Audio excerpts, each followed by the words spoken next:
Welcome to Upkeepr Expert Interviews. If you're an upkeeper, you know that it's the best app on the market for managing your things and keeping track of your upkeep of those things. Today, Todd and I are going to be talking about military moves with Bonnie, who will share her expert secrets about how she kept her joy while managing 21 military moves in about 35 years. You won't want to miss her tips on what systems she put into place to help her streamline her moves, the expert techniques that she learned after much trial and error, and her advice to military spouses just starting their journeys. You'll learn how Upkeepr makes Bonnie systems easy to implement for your most successful PCS move yet. Hi, Bonnie. Hey there. Yes, today. Well, thank you. Thank you for having me. Yeah, we appreciate your willingness to share the things that you've done in your military family career and the systems that you've developed to help you move. I think your expert advice and the tips that you bring will be very helpful for others that are listening to this podcast. So thank you. I also want to thank you for your service, your husband's, your family's commitment to our country. So thank you. Yeah, it's no small thing to commit your life and your career to that. So that's pretty awesome. I didn't know I was doing that at the beginning. I didn't know that I was committing my life to it. I just knew I was committing my life to being with my husband. But thank you. Sure. All right. So, Bonnie, tell us about your life as a military family. Give us a little bit of insight into what that was like. Well, I was thinking about this recently, that Bill's family background was not active duty military, although his father was in World War II. My family, no one was in the military. And I met him when he was at the Air Force Academy, and we married 2 days after he graduated. So I had some exposure to what military life was, with the limitations on what you can and can't do as a cadet at the Air Force Academy, time limitations when you can be together or not. And but I had no idea how fun it was going to be. And we actually moved. Bill and I had this debate, and I think he's right. It's 21. 21. And Anna was laughing at me. Our oldest daughter was saying, "Mom, why do they call it permanent change of station? It's never permanent. You're only there for a little bit." So right? She said that, yeah, so it's not permanent, but permanent changes of station, where we were in that many different permanent houses, as in all of our household goods were delivered there. We did have other moves where they're called temporary duty, which is TDY is what the acronym is. And those are less than 6 months. So there were several of those thrown in, but all of the shorter moves that we had were training moves, and for Bill to be trained in whatever aircraft or whatever job he was going to be in. And but the longer ones we would have short ones, and then we'd have some that were 4.5 years, which is kind of astounding in the military for an officer to be in someplace longer than a few years. Mm-hmm. So, yeah. Wow. It sounds very busy. It was. And, yeah. and each of our children was born at a different location. Oh. So we had, all of our kids are 2 years apart. So by the time the spacing went, we moved so that they were all born in different locations. So. Wow. So moving while pregnant, probably. Yes. One time while pregnant. Yes. Wow. And that was enough. And you have 4 kids, right? We do have 4. Yes. Wow. And our younger son is actually in the Air National Guard now. Oh, so nice. He's the only one he's carried on of all of the cousins who are in it. So, wow. Yeah. Right. So 21 moves. And can you tell us about some of the challenges that you face, some that sort of put a mark on your mind. Well, I think that the thing that's really great is the military is a family, and they do, when you move to your new unit, at least this was my experience, they embrace you and welcome you, and you get to know them, and you learn from each other. And the spouses have organizations that some of them are casual, some of them are more organized, but when you live in community and you get to know the people that your husband is flying with, or your wife, if you are the male spouse, then you talk about when you moved, and some of it can deteriorate into complaining and about what is lost and what is not lost. And I was really blessed in that Bill is a really upbeat, positive guy, and nothing really ruffles him ever. And I've only seen him, I was telling my nephew that, Jack, that I've only seen him angry twice in the 43 years. I mean, really angry twice. And one was on 9/11. And he was in the Pentagon that day when he came home, and he was angry at being attacked. And then the last time was our exit from Afghanistan, this time with what was going on. And I said, okay, these are good reasons to be angry. Let's look at what are not reasons to be angry. And that is things that get broken or lost in a move. You approach it. If you approach it where those things are so important to you that you just fall apart, then you lose the value of what those things should be adding to your life, and that is comfort. And another thing that I have told some of my siblings that have never moved, each move you make, each home you live in, what makes it your home are those things that you put in a home. It's not that changing the paint in a room or changing whatever you're doing in the house if you've lived in it a long time. It's those things that you put into it. So the things that are there take on a significance that might not be there as much for someone who doesn't move as often. Yeah, that makes sense. Yeah, So people who don't move really relate to the house or the location that they live in. But if you move frequently, it's more of your stuff and kind of your the surroundings that you bring with you, not the stationary things that are like the house and the neighborhood and all that stuff. And even though those are memories, but they aren't the primary thing that makes it feel like home. And Right. And I generally, each move that we made, my goal was to get everything unpacked, pictures hung, curtains hung, and everything within a week. And it sounds ridiculous, but that determination came because of one move that we moved, and I knew I was going to be there a year, and I never hung any pictures, and it was just didn't feel comfortable and homey. So Yeah. so just setting that standard for doing that. But back to the So packing of things. was that mistake, sorry to interrupt, Go was ahead. that What?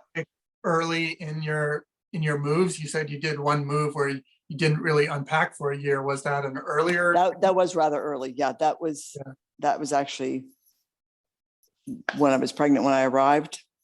And we were going to be there. We were there long enough. We were there 8 months. And so I was pregnant with my second, and that might have been part of the reason that I didn't. Sure. And I just decided from then on, not doing this. I'm unpacking right away, and no matter what. And the harder thing too is that when you get there to a location, oftentimes your spouse is thrown right into his job or her job. And so the person that is at home unpacking, and I was blessed in that I was able to be at home. I didn't have a job that I was also working, so that I could have that schedule for myself. But if you're both home, it makes a difference too. But and I would say this too. My daughter, whose husband is also in the military, I didn't continue. I said none of my kids, but it is my daughter whose husband Anna was a foreign service officer too. So she had moves that she did. But what they do with their move is they let the movers unpack everything. I've never done that because I like a controlled going through, remembering where it is. They get everything unpacked, the box is gone in a day, and that they've got all their things around, organizing it that way. I just never did that. That is something that is possible. But even my method for how I organize things probably would help too in the event that I let them unpack. Because Wow. I do a lot of pre-packing. And I actually have a reputation for being able to mail packages and things get there not broken because of how I pack. So I guess maybe that's part of what has been honed and perfected over the years. And when Anna was in Pakistan with the State Department, and I would send her packages, her colleagues would say, Anna's got a package. Just look at how her mom packed it again. So it was just a joke. Well, So. tell me about that, your pre-packaging skills. Well, and all of those things, not all of them, but I would say 99% of them are ideas that I got from other people. So that I wouldn't say any of them, it's just being willing to learn is what. Wow. And the first move that we had was right after we were married. They came and packed up all of our wedding gifts, shipped them to our first assignment, which was to California, and got there. And there were a lot of things broken. I didn't even think about them getting broken because I thought movers know what they're doing. Well, after that move, I started pre-packing. And one thing that Bill learned at the academy, because every time they packed up in the summer, they would have to pack up their stereo equipment in their original boxes and store it. So we still have all of our original electronics boxes and we store them. I do that. My KitchenAid mixer, I still have that box that it goes in. It is really rather silly, but it's not silly in that it works for me. So I hear Because that keeping your original boxes means that the packaging will stay intact and your items will be safer. Yeah, it's a little well, inconvenient. right. It's inconvenient to put your box, but it's less inconvenient than having to buy a new Right. replacement. Well, and the replacement doesn't fit it necessarily. And when I pre-pack things and then the movers come in and pack those things inside their boxes, because in order for them with a military move, in order for them to market carrier packed, you have to leave, even if you put it in that box, you don't tape it closed so that they can look and make sure that what is in there is in there. Then they tape it closed and then they put their little sticker that says carrier packed, meaning that they will cover the loss of that. Okay. I see. And if it's lost. And I took that a step further in that the little tiny things that might get lost, and I would pre-pack I kept all my stemware boxes, all of little curios that you get if you get a gift, those boxes go in my other boxes. So it's everything's stored. And if we ever move, I just take them down and repack all of them. And one other thing was toys for kids, Legos.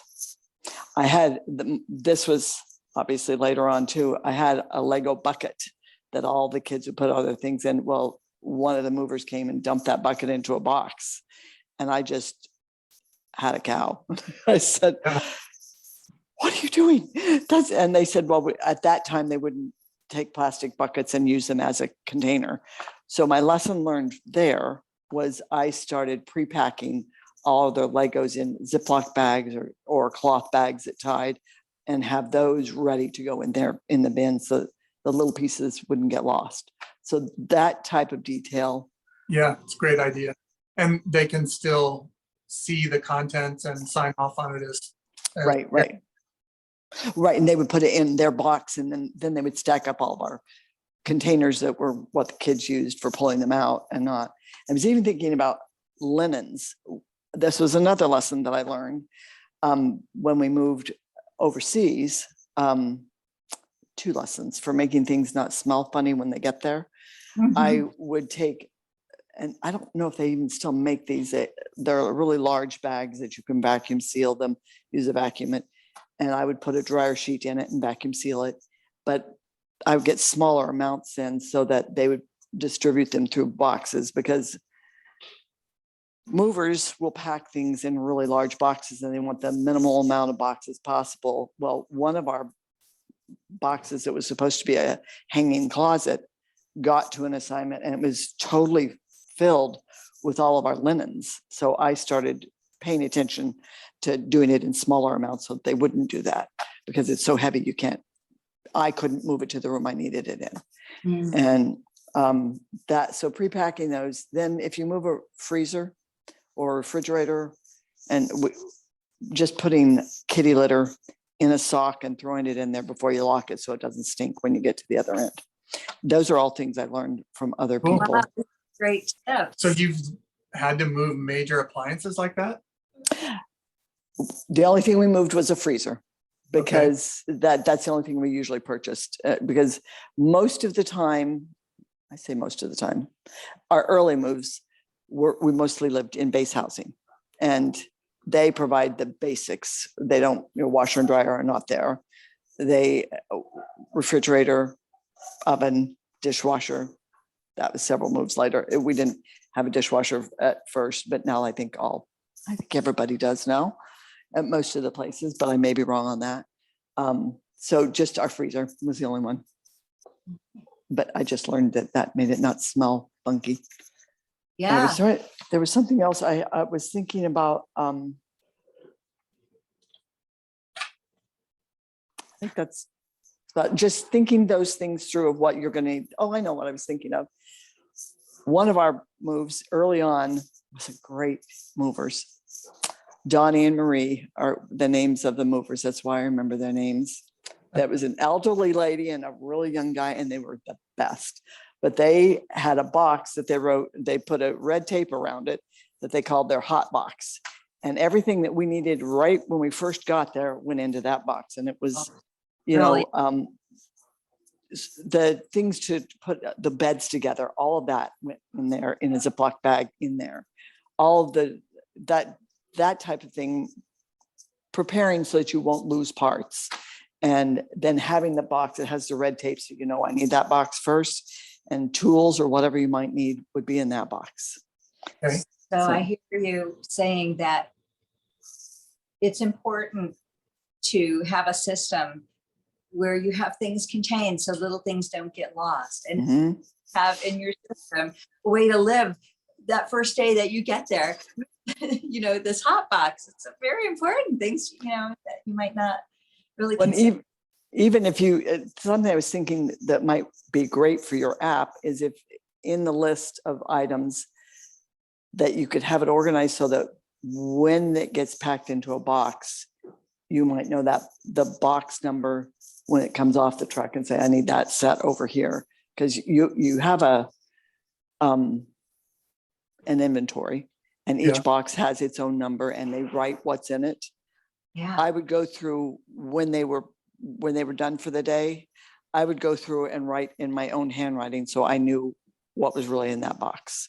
Like if the towels that we were going to need when we got to the other end were in that box, bath towels, just so I knew when I got there which box I needed first, or sheets, so that when the beds were put together, we could get right to living. Yeah. That opportunity to write on the box after they packed it? I did, but having a system like you all are thinking of doing would be really helpful. Just for one thing, having it on your computer so that you're not having a list of things, as we had until very late in our career of moving. We didn't have computers. We didn't get a computer until our oldest child was in 9th grade. So there are so many things that now lists that I do. The little notes app that I have on my iPad that I put recipes, or if I have a specific thing that I need to remember where to get it, I put it there. So that would be really great, having an app to be able to do that. Yeah, that's really great information for us to know about, having fields that you can customize that, just say, what's in this, content, Right. box number, room And what I would say though is when that works, if they don't show up with a team of 8 movers, if they show up with 8 people packing, there's no way to keep control or track of what's where. This is Yeah. when I did that was early on when we were a smaller family, when they usually give themselves a very short amount of time to pack. And because it's their profession and because it's not their belongings that are going into it, they're very fast. They don't pause. They know the shape of something that needs to go. They're really amazing at being able to figure out what will and won't fit in the space. But they have to do it quickly because time is money for them. Yeah. All right. Well, yeah, excellent tips there. Upkeepr does do that. We do have fields that let you customize. You can customize. Yeah, and we have, Just- you can write content, of course, attach a picture, take a picture of what's in the box, attach that. That is Definitely brilliant. much easier to do with a purpose-built system like Upkeepr than with a paper or even trying to use a notes app to keep track of all of that. So yeah, we look forward to sharing that more with you. You mentioned, I think, the move to Pakistan, you said? No, that was our daughter that was in Pakistan. Oh, okay. Yeah. But she actually is the one that taught me the system for what was going to be stored and what wasn't. She learned it from a State Department friend where she got those sticky notes that are different colors and she put those on on a bookcase. If these things were going to be stored and not go with her to Pakistan, then she gave them the color-coded system of this is what you need to put in storage. This is what needs to go with me. That was just brilliant. And 2 different destinations, right? So yeah. Because when we went overseas, they don't let you take everything. Well, they may let you take everything, but you don't always need to take everything. Yeah, but we've heard there are some restrictions too. So yeah, tell us about that. Like, what's the craziest place that you moved to, and what challenges did you have there? What maybe craziest, it was the most fun, Germany. We lived there twice, but the first time, the reason it was craziest is we had a week's notice that we were moving. Oh, And we had to, wow. we had a sponsor there that said, oh, just sell your cars. Don't bring them with you. I would not have listened to that now where I am. But we had 6 people. We had 4 kids and got there and there was no car that we could find that had 6 passengers. But anyway, we sold 2 cars within a week. We had to go, our youngest daughter had medical problems that we had to go talk to her cardiologist to make sure that we actually could go there. So getting all that, that's something else I forgot that we always did, was you had a room that we put a police tape line over it that you put everything in. And this would be a helpful thing on the app of what I need to put in that room so the movers won't pack it. And one of those is medical records, things that you need to have with you when you move that you would not put in a box and send. Kind of like that red tape around it, but room. The safe Right. zone. But a whole room. Yeah. But it's the things that are either if you're flying overseas that you're going to take in your suitcase with you, have your suitcases packed in that room, and then the paperwork that you have to have that your spouse who is the military member has to have to sign in. All of those go in there. We always put the most important things in a car and locked it because Makes we sense. didn't want a chance having it get packed. Yeah, by mistake, Okay, right? great. Yeah, Right. that probably was our. I think it was just craziest because it was so quick, and the youngest was 2, and the oldest was 6. Wait, no, she was 8. Yeah, so When- From we're going. one country to another. It Were was so exciting. It was strap on your seatbelts and let's go. You moved from, were you in the US? We were in Colorado. When we moved to, it was a blast. The things that would have helped a little more time with that. But we kind of did a lot of those. We even had a move where we moved in our house through, and because of 9/11, they told us we were there 3 weeks and they said, you're moving. So, good thing for me hanging pictures. So right away Oh, but wow. it was a good move too. Did you have any moves where your husband had to change station first and then you had to catch up, or you always had at least a week's notice? Which exactly. Well, only one time we did that was when our eldest daughter, was in high school, and for her class standing and for scholarship opportunities, we decided we needed to stay, and we stayed here. And he moved ahead 6 months ahead of us, and that's the only time. But he came back for the pack out. There are a lot of my friends who had to do pack outs on their own, and I was blessed I never did. And other than that one, we were moved together, and it was only because we needed to make sure that she could finish her senior year out. I do have a friend who moved every year of his high school year and with his family, and we didn't have that. We were blessed. So, Wow. That's a lot of coordination and courage to do that. To stay, and your husband's off in a different country and you're trying to get the whole well, he was family. in a different state. He wasn't in a different country at that time. So that was good. Well, that is something else that might be something that would go in the app for the folks whose spouses are deploying forward. Like when Bill deployed to Afghanistan, we stayed where we were a lot because my kids were in high school again, and I didn't want to move them to a new school. But a lot of folks pack up on their own and move to another location while their spouse is deployed for a year.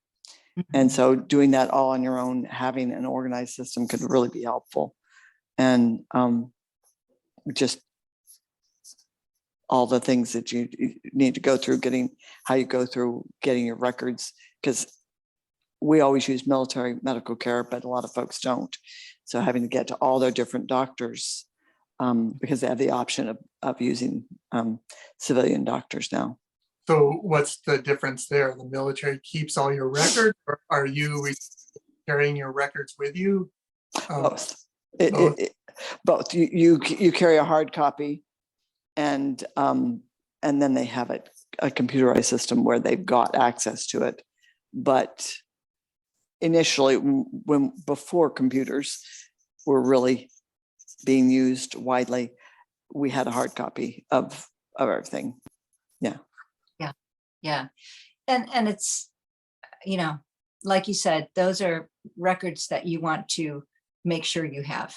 And sometimes having that paper copy, especially if you're going from one place to another frequently, sometimes it just is better to have it right there in front More of you, reliable, right? Yeah, yeah. more reliable. Right. The idea that you had too of photographing the things that are going to be packed away. Several of my friends have done this in more recent moves, where they walk through their house and just videotape their house and open everything, so that they have an actual record when they fill out an application to replace something that's been broken. So they have a photo record of it, which is really great. Yeah. We found that that's been very, very something people really like and can use, very useful. Oh, let's see, where are we?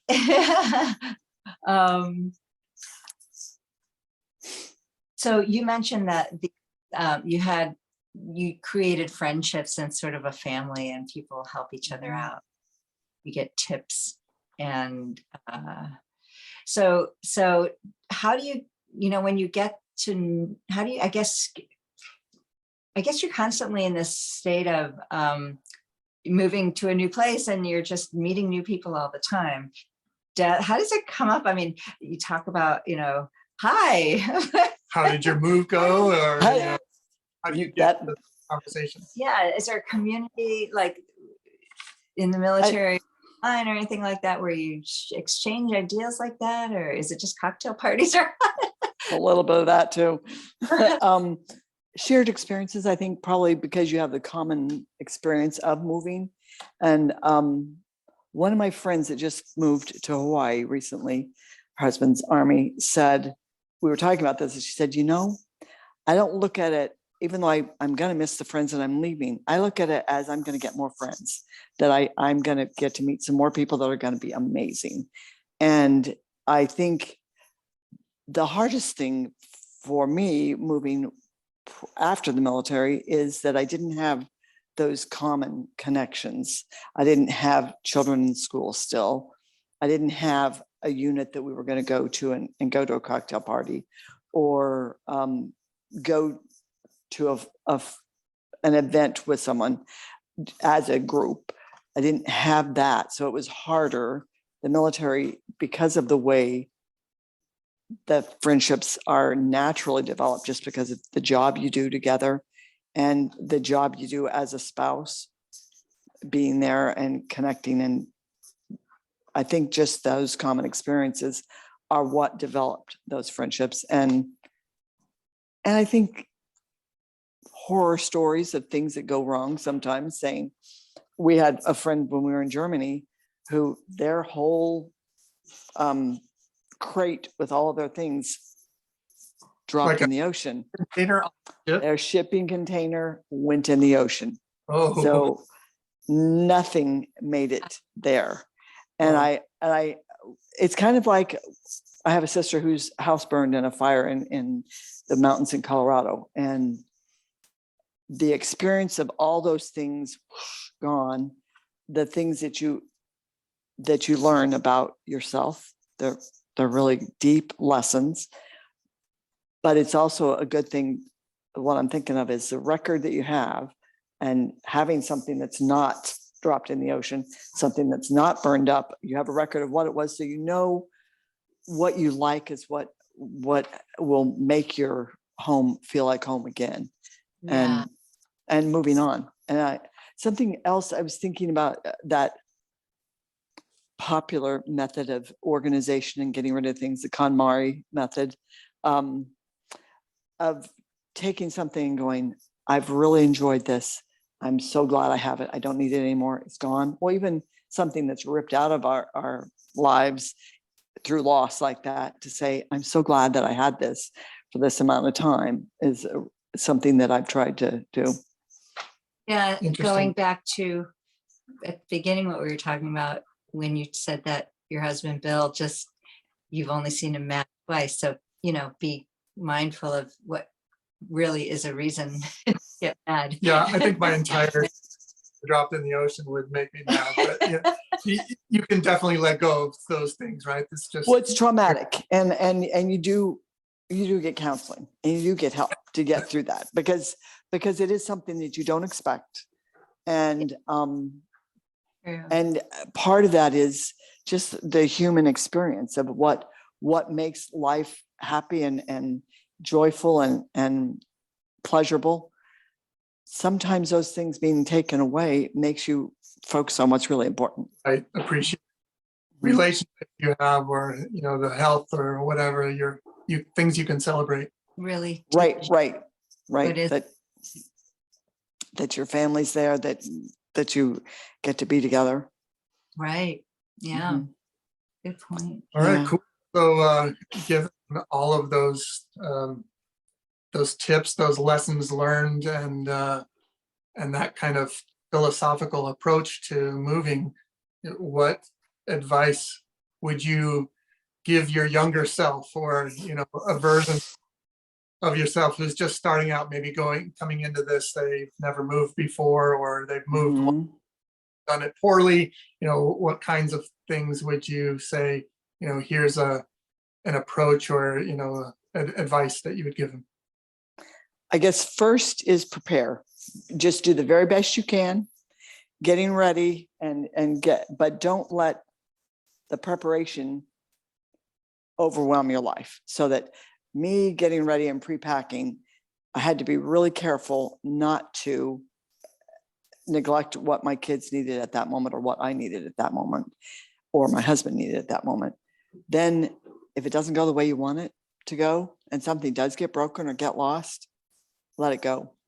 It's not, life is too short to have those things destroy the joy that you get for where you are right now.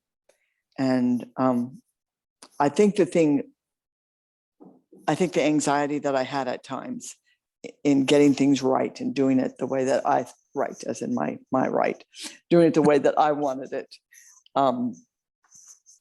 Remembering that it's really short-lived, and you just don't need to be that anxious.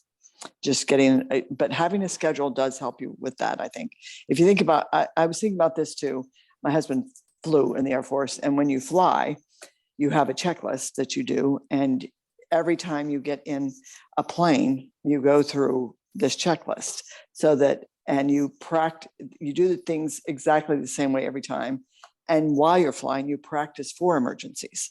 So if you are practicing and getting yourself ready and doing that, then when that emergency happens, you're ready. So it's second nature. So if you're practicing in your heart, in your mind, that I'm packing these things up and I'm doing this and I'm getting ready to go, but if this happens, then here's what I'm going to do. Yeah, you know, you've got things in order. You trust that you've got the information or whatever you need because you followed a system, and it ultimately will help you out. So, did you ever? You've talked about some things that were broken. Did you make claims and major claims? We did several times. Those are really hard to do sometimes, especially I think I was telling you about this, Ingrid, when you've been given something as a gift and you put it in on a claim because they've broken it. And then you have to do the research to find out what that thing is worth or was worth when they bought it for you as a gift. Because there were some neat little statues that Bill had been given as gifts that we weren't able to replace. And we did our due diligence in trying to find those prices and things. But if you had a system like you guys are planning, when you get that gift and you enter that in, then you Google search it right then and plug it in so you know right away. We actually had some furniture that a brand new sofa that the movers just got cut and they replaced it. So that was a really good thing that if you document what's gone on.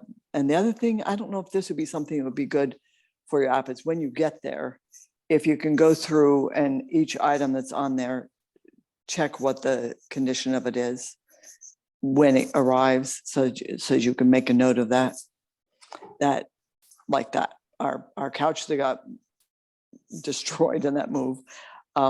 Well, and the other thing is, we had things go missing every move that kind of baffled me at times. I would go, why is this missing? And it's just because of the speed. I don't think it was theft, and I don't think it was intentional. I think it's that they're needing to move things along quickly, and you're just one person in the multitude of people that are moving. And even though it's important to you, things get lost, and they don't intentionally do it. I love your attitude, Bonnie. Be prepared ahead of time, but also be prepared for things to not go your way. And control what you can and let go what you can. Yeah, don't lose joy, right? You know, and I got that, a friend of mine was worried about something, really, really worried about it. And we were one of the assignments we were at, and her grandma said, okay, here's what you do. You take down a piece of paper and you write down when that happens, what you're going to do. And she wrote down everything because she was just obsessing about this. And she wrote down, if that happens, I'm going to. And she said, okay, stick it in your file cabinet. When you need it, it's there. Drop it. It's gone. Yeah. So moving it out of your mind into, even if it's practicing what you're going to do, put it on a piece of paper, put it in a file box. When you need it, it's there. But don't let it control your life. Yeah, I love that. That's great. So, yeah. Oh, you are so full of wisdom. And just it just sounds like you've made so many wonderful memories and the best of every situation, and even when things went wrong. And I love that. You know, I think that part of that is that looking at it as an opportunity to grow and learn. Yeah. life is that way. Life doesn't go the way we plan it ever. And, well, almost never. Yeah. But, you know, it's not according to how you think it's going to. But it's so much better when it at the end, when you just have enjoyed it all the way through. That's Yep. right. That's right. So it's wonderful to make a plan. It's wonderful to, it's important to go with the flow and things don't go right. And then to have a plan that you can get back to. And make it your plan. That's something else I was thinking of too. Things that I would do might drive somebody else crazy. Absolutely nuts to pre-pack and do all those things that way. That was my comfort. That was my comfort for when we got to the other end, for things to be smoothly put into place. But somebody else may not have that same level. And remembering that it's taking ideas of what you might need and using them, but what doesn't work for you doesn't work for you. And it's no big deal. There's nothing wrong if you don't do it the way somebody else thinks is a good way. Yeah. Yeah. So, yeah. Good. Been great. Yeah. Thank you. Well, very thank much you. for sharing your Really. experience. Yeah, I really enjoyed listening to all the wonderful tips and things, expert advice, really, from all of these moves that you've made and the experiences you've had. It's really been very insightful and so fun to hear about. Well, I hope it's helpful for you for getting your app up and going too. And Absolutely. there are so many that I think are much better at things than this. Is talking to myself. If I don't do it like somebody else does it, then that's okay, because a lot of people do it so much better than I do. And in my opinion, and their approach is just really a well-oiled machine, but it's not my machine, so I don't have to worry about it. You Yeah. did what worked for you, and they're doing Yeah, exactly. right. Yep. Yeah, Yep. So I hope it will help someone. I'm All right. certain. Well, Thank thanks. you so much. Thanks for Bob. joining. Thank you guys. Have a good day. Bye. Thanks for joining us at Upkeepr's Expert Interviews. Click the thumbs up below if you enjoyed this content. Download Upkeepr for free from the App Store right now, or use it online at upkeepr.com. To learn more, follow us on social media or subscribe here on YouTube. For the best deal, click the big green button to get a special offer for a premium Upkeepr bundle. Until next time, keep your things well.